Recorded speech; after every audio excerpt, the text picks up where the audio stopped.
Peter B. Collins, news and comments. It's Thursday, December 1st, 2016. And we begin with a shout-out and birthday greetings to Kathy Shatter, the woman I love who's put up with me for 27 years now. I think that qualifies for sainthood in certain circles. And we begin today with another report on the creeping police state here in the United States of America. We've told you about the new spook law in Britain, and here it didn't even take an act of the legislature to produce another creep in the surveillance state of America. There's a federal rule change that goes into effect today. It didn't pass through the Congress. It was approved by judicial panels and ultimately by the U.S. Supreme Court back in April. And it allows FBI employees to seek warrants from magistrate judges to remotely access computers no matter where they happen to be. In the past, it had to be within the jurisdiction of a specific court. So you couldn't hack into a computer in California with a court order that was aimed at Pennsylvania. Now, oh, that little impediment is gone. And in addition, FBI employees can search computers infected by malware that makes them part of a botnet. And that is used by criminals for these denial-of-service attacks and other efforts. Once again, you will not be, notified. You will not be asked. You won't even know that the FBI has visited your computer. And howls are surfacing from privacy advocates like Senator Ron Wyden, the Democrat from Oregon. He calls this one of the biggest mistakes in surveillance policy in years. And he's joined by Democrat Chris Coons, Senator of Delaware, and Steve Daines, Senator from Montana, a Republican. They issued a statement. Law-abiding Americans are going to ask, what were you guys thinking when the FBI starts hacking victims of a botnet hack? Or when a mass hack goes awry and breaks their device or an entire hospital system and puts lives at risk? Just last weekend here in San Francisco, there was some malicious attack on the computer networks of the transit system. It's called the Muni, the Municipal Railway is where Muni is derived from. And they had to give free rides to passengers in order to work around this hack on their system. Now, I'm not suggesting that the FBI would intentionally hack into the San Francisco transit computer networks. But if they're chasing a botnet, they just might do that. Now, just 2 days ago, security researchers discovered a major software vulnerability in the Firefox and Tor browsers. And before disclosure, the users of those browsers were vulnerable to hackers, whether criminals or state actors, who may have been aware of that flaw. And I've had an interesting dialogue with my personal webmaster, John Gorenfeld, just in the last 24 hours about encryption, about Tor, about Yasha Levine's criticisms of Tor and its origins. But this is just another example. And these so-called first-day vulnerabilities are identified by the government, and they don't notify the producers of the software, hey, there's a vulnerability in this latest release. No, they exploit that.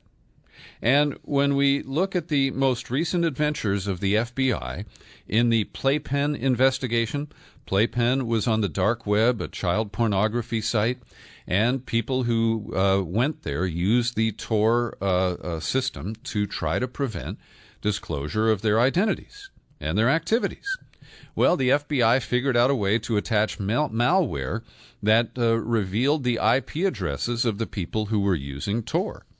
And so I think this is just another example that you cannot rely on any encryption system that is currently known and available to the general consumer to protect you from an intentional intrusion by our government without the benefit of a court order as required under the Fourth Amendment, or with the benefit of a court order that comes from a jurisdiction thousands of miles away, where you have no knowledge of the proceedings and no ability to participate. This, friends, is just another dangerous development on our march toward a police state. And I'm really sorry to report it to you.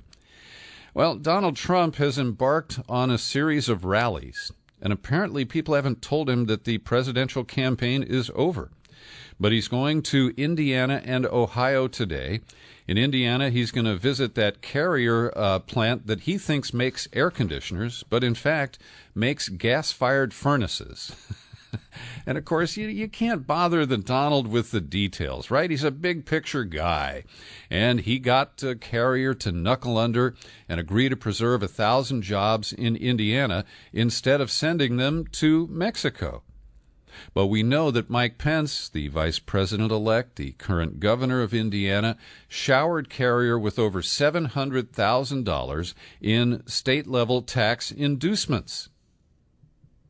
So it wasn't simply the bully pulpit of Donald Trump that led to this development. And originally there were 2,000 jobs going to Mexico. We're now only talking about 1,000 of them, and I don't know what happened to the other 1,000. Again, Trump, doesn't have room for the details when he tweets out these kinds of announcements, and we just have to guess what it all really means. And it also troubles me to say that Donald Trump is going for a victory rally in the city where I grew up, Cincinnati, Ohio. And this is an example of why I left. Cincinnati is a rabid Republican machine town. I couldn't stand it there. And the humidity in the summer kind of sealed the deal for me, and I was out of there after high school. But it's really strange that Trump needs the crowd, needs the adulation so much. Is he addicted? Is there a 12-step? I don't think so. Also, New Orleans, watch out. The Donald is coming there Saturday to revel in your love for him. Well, there is some pushback, too, from conservatives and so-called libertarians. Justin Amash, who I have some admiration for when it comes to surveillance state issues, he's a Republican from Michigan who has pushed back on the NSA surveillance of innocent Americans. But his libertarianism is shining today. He tweeted, "It's not the president-elect's job to shame Carrier into keeping these jobs. We live in a constitutional republic, not an autocracy. Business-specific meddling shouldn't be normalized." Well, Justin, I'm not with you on this one. Also, there is a bizarre exchange that is reported by the New York Times today between Donald Trump and Nawaz Sharif, who is the leader of Pakistan. And I'm just going to read you the first paragraph of this quote here because it's all superlatives. And I have a book on my shelf in the next room that I am referring to in order to decipher some of the bizarre things that Donald Trump says, because he uses hyperbole to an extent that is hard to hyperbolize. So Trump is quoted as saying, "Prime Minister Sharif, you have a very good reputation. You are a terrific guy. You're doing an amazing job, which is visible in every way. I'm looking forward to seeing you soon. As I am talking to you, Prime Minister, I feel like I'm talking to a person I have known for long." Something's lost in the translation here. "Your country is amazing, with tremendous opportunities. Pakistanis are one of the most intelligent people. I'm ready and willing to play any role that you want me to play to address and find solutions to the outstanding problems. It'll be an honor. I'll personally do it. Call me anytime, even before the 20th of January. The Trump transition team confirmed that the call took place, but not the actual verbatim that I just read you. Now, irony is something that is in short supply, particularly in government. And so it was unusual, and I'm just catching up on this yesterday. The Office of Government Ethics sent out a series of tweets congratulating candidate or President-elect Trump for taking the office's advice. And the advice is the only way to avoid a conflict of interest is to sell off all of your holdings in the Trump empire. So the tweet said, in one case, "As we discussed with your counsel, divestiture is the only way to resolve these conflicts. Bravo! Only way to resolve these conflicts of interest is to divest. Good call." The tweeting continued, "We told your counsel we'd sing your praises if you divested. We meant it."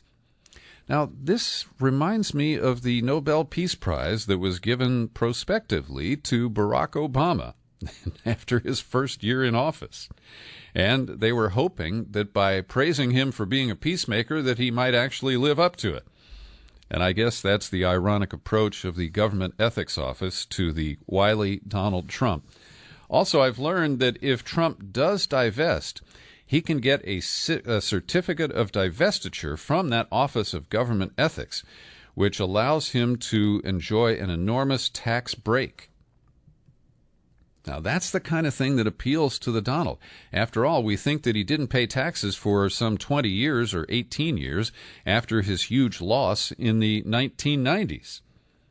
So we'll see how that proceeds. And I can't wait for that news conference with the kids on December 15th when he's going to explain to dunderheads like me how he's going to handle the obvious conflicts of interest that he faces if he becomes president. Well, I'm a little surprised to see this. Janet Napolitano served as the Homeland Security Secretary under President Obama in his first term, and then took a sweetheart job getting paid, $500,000 or more, as Chancellor of the University of California.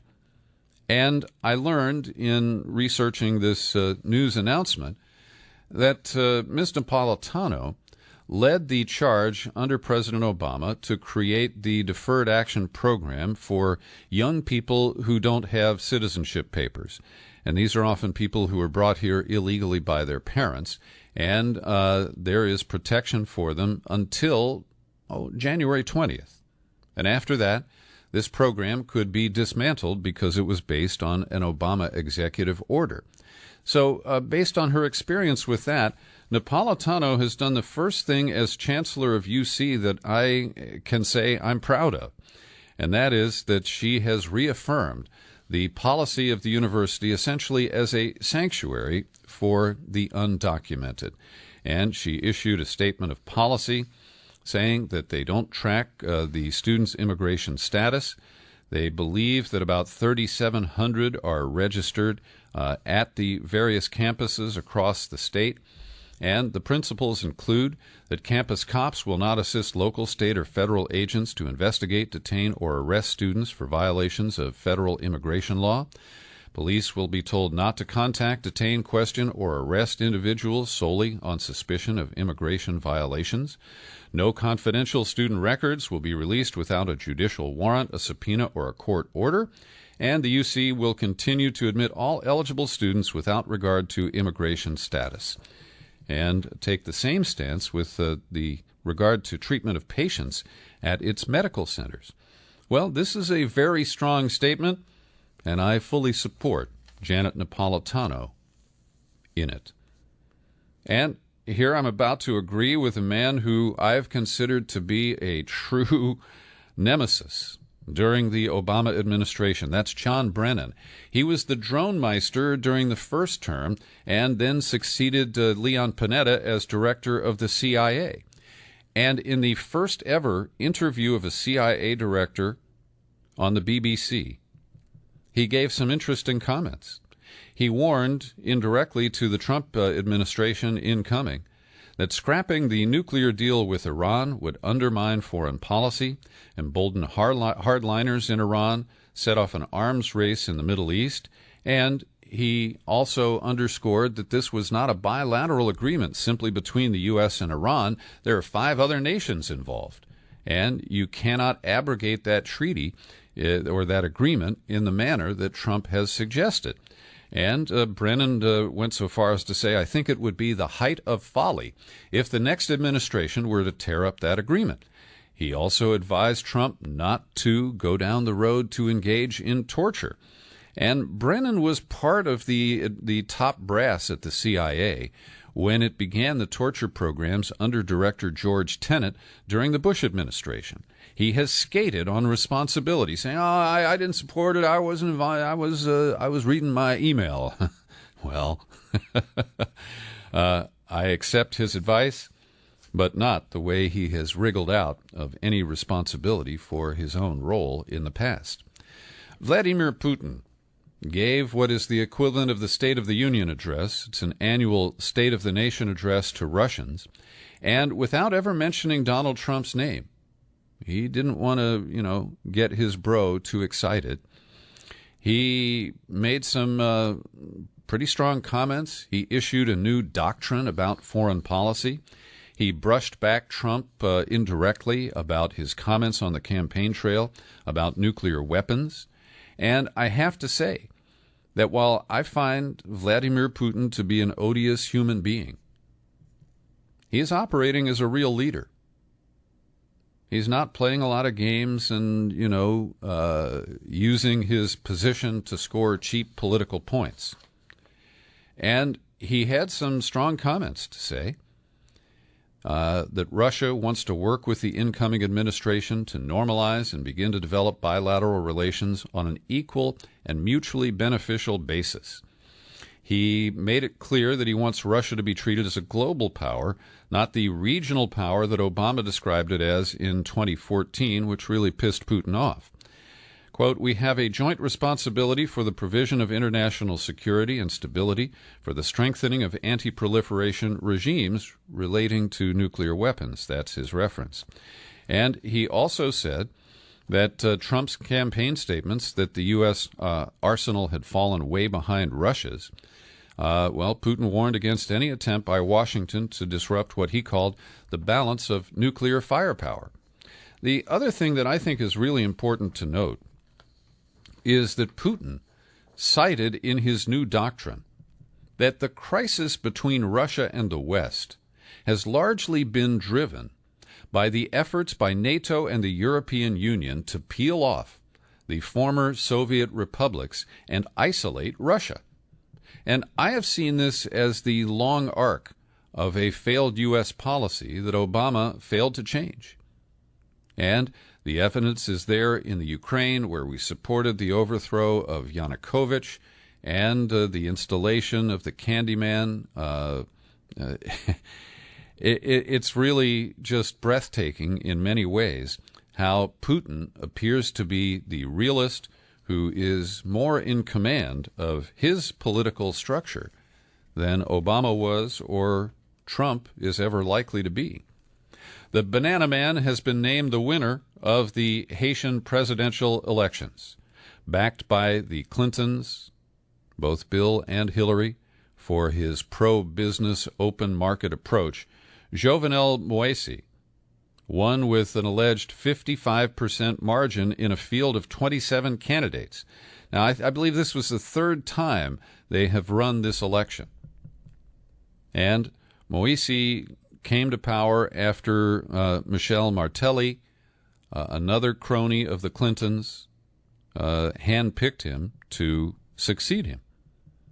And the last election was marred by fraud, and Haiti has been adrift in the meantime. It's not a great development, but if it can produce greater stability, I will accept it. In France, a little surprise from the current president, François Hollande, who announced today that he will not run for a second term in next year's presidential election. He noticed in the polls that he was going to lose. And so he is recognizing that reality. And this gives more momentum to the conservative named François Fillon, who is a former prime minister, a budget cutter, and a conservative. And he promises to make major changes in the French workplace, and he calls for a crackdown on immigration and Islam. And it remains to be seen who will be put forward by Hollande's party to challenge Fillon.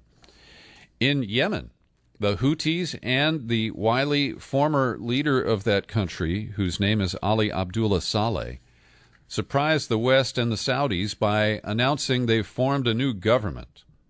And this is causing consternation for John Kerry, our Secretary of State, who is trying to put a deal together before he leaves office in January, and the Saudis, who want to continue bombing Yemen at will. And they lambasted this effort. And Saleh is a very strange and unreliable individual. He was a longtime ally of the United States. We kind of unloaded him after the Arab Spring. He was adrift. We didn't really install, but we supported the installation of a new government run by a guy named Hadi. He's now on the lam because he's been driven out by the Houthis. And Saleh surprised everyone by joining forces with the Houthis, and it's left quite a messy and deadly situation in the nation of Yemen. Every day I like to pause for a second and thank the people who support my work with your subscriptions to the Peter B. Collins podcast. People like Alice Carlson, Judy Holloway, Craig Baylog, and Linda Gray. I'm grateful to each and every one of you. Thanks for your support and thanks for listening. And that's my way of subtly suggesting that you become a subscriber. You know who you are if you're not. Come on over to peterbcollins.com. You click on the menu button, no matter what device or system you're using. It pulls down. You click on Become a Subscriber. It takes you to the sign-up page, and you've got a few options to choose from there. Set up a PayPal account. If you're allergic to PayPal, feel free to mail in a check or cash. The P.O. Box is listed on the sign-up page at peterbcollins.com. Well, yesterday we spent some time in the Carolinas, and I referenced the contested gubernatorial election in North Carolina. And I also mentioned that the Democratic challenger, whose name is Roy Cooper, he's the state's attorney general, was just shy of a 10,000-vote margin of victory over the incumbent Pat McCrory. And yesterday, more votes were counted, and that margin increased over 10,000. And the law in North Carolina is that the loser can only request a recount if the margin is less than 10,000 votes. Nevertheless, the Republican-dominated State Board of Elections overruled the Durham County Board of Elections and agreed to a deal with the Republican governor. He said, "I will withdraw my demand for a statewide recount," which does not appear to be credible because of the more than 10,000 vote margin for his opponent. Anyway, he said, "I'll withdraw that if you'll recount all of the ballots from Durham County." And the issue is that on election night, the votes from Durham County apparently popped all at one moment, and it shifted the lead of McCrory and gave it to Cooper, and McCrory has never recovered. And so the Republicans smell a rat in Democratic-dominant Durham County, but it's more likely just a product of the way the votes were counted and how the count was reported. Also in Charlotte, the decision yesterday not to charge the police officer who killed Keith Scott has produced understandable reaction from people like the Reverend William Barber, president of the North Carolina NAACP and the leader of the Moral Mondays protest. And while the DA flatly says there is no basis to charge the officer, once again, this is a case where a marijuana infraction led to a deadly confrontation. And it does appear that Keith Scott was wearing a holster and that he had a gun at some point. But other than the officer's testimony, and officers often lie to protect a fellow officer, we have no evidence that he was holding that gun or brandishing it in any threatening way at the time he was shot dead by the police officers. Also in North Carolina, the ACLU and Planned Parenthood have launched lawsuits to challenge draconian abortion laws that limit abortion to the first 20 weeks of gestation. And that law has some of the nation's strictest exceptions. For example, the only exceptions allowed are in a medical emergency, which so complicates the condition of the pregnant woman as to necessitate the immediate abortion of her pregnancy to avert her death, or for which a delay will create serious risk of substantial and irreversible physical impairment of a major bodily function, not including mental health. So the state of mind of a woman who is being forced to deliver a baby, for example, that she knows is defective, that might be brain dead. That agonizing decision will be taken away from that woman. And, frankly, a bunch of white guys in the legislature have already decided that for her. Similar actions will go forward in Missouri and Alaska, and this is emboldened by the Supreme Court ruling this past summer, the 5-3 vote that struck down the harsh Texas abortion restrictions. And in that case, we've seen these, what are considered to be pretexts, where they say, well, you can't conduct an abortion unless you have the right medical facility or the right privileges at a nearby hospital, and then they make sure that those are not available. And so these are ways of blocking access to abortion without actually violating the Supreme Court ruling, or at least that's what is attempted. Now to Colombia, where the government has made another deal with the revolutionary group, the FARC. And as you may know, they had a deal in August. It was overturned by a referendum and a narrow margin in October. And the government, controlled by President Juan Manuel Santos, didn't really negotiate much with the opposition. They just rammed through this new deal with the FARC. And that's that's problematic, but apparently, they're hopeful that this will hold. And similar to Obama, as I referenced a few minutes ago, President Santos was awarded the Nobel Peace Prize this year after the deal was announced, but before the referendum upended it. And so I hope there will be peace in Colombia, and that the U.S. will end its years of covert operations there.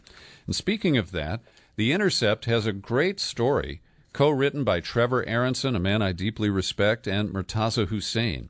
And it details the case of a Romanian-American named Flaviu Georgescu, who was at one point an FBI asset. He claims he was a CIA asset. And he got picked up as he was in the middle of negotiating a deal to supply arms to the FARC. And this was supposed to be a multi-million-dollar arms deal. Well, the United States Drug Enforcement Agency broke it up. And they arrested this guy, Georgescu, who immediately told them, I'm with the CIA. And they said, sure, and put him in jail.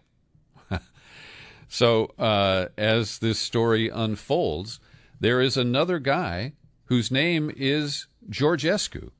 He is also an American citizen born in Romania, and he is no relation to Flaviu. His name is Andy, A-N-D-I. And what this boils down to is a case of two different spies who apparently bumped into each other while working undercover on the same covert action. And it underscores the layers of secrecy, that in our government the left hand doesn't know what the right hand is doing so often. And you have to ask, what is the DEA doing intervening in a case in Colombia related to arms running? That's not a drug deal. But I guess I just asked too many questions. One other sad note, that chartered plane that crashed near Medellin, Colombia, the other day, carrying a plane load of Brazilian soccer team members, and this was a team that has done really well. It was going to a season-ending series in Colombia when the plane crashed. And the tragedy was based on running out of fuel and complications in air traffic control, which was at that point occupied by a plane that had mechanical problems. And the tower told the plane that was running out of fuel, well, wait 7 minutes. And the pilot said, look, I'm having complete electrical failure. And just before the plane hit the mountainside, he said, vectors, senorita, landing vectors. So this is a very troubling development and certainly a tragic situation. And finally today, The change of the guard here in California, as Barbara Boxer has retired from the U.S. Senate, we elected the state attorney general, Kamala Harris, to replace her, and Governor Jerry Brown has announced that a really good guy is going to be promoted to complete the rest of the Kamala Harris term as attorney general. He is Congressman Javier Becerra, a 10 or 11-term member from Los Angeles. He was just being promoted by Nancy Pelosi in the Democratic caucus in the House. I've talked with him on several occasions. I consider him one of the bright lights in the progressive wing of the Democratic Party, and being named Attorney General on this interim basis sets him up for a future in state politics, and at some point, I can now safely predict we will see Javier Becerra run for governor of California. Thanks for joining me today for my News and Comment podcast. It's available free everywhere, including on YouTube. I'm Peter B. Happy trails to you until we meet again. Happy trails to you. Keep smiling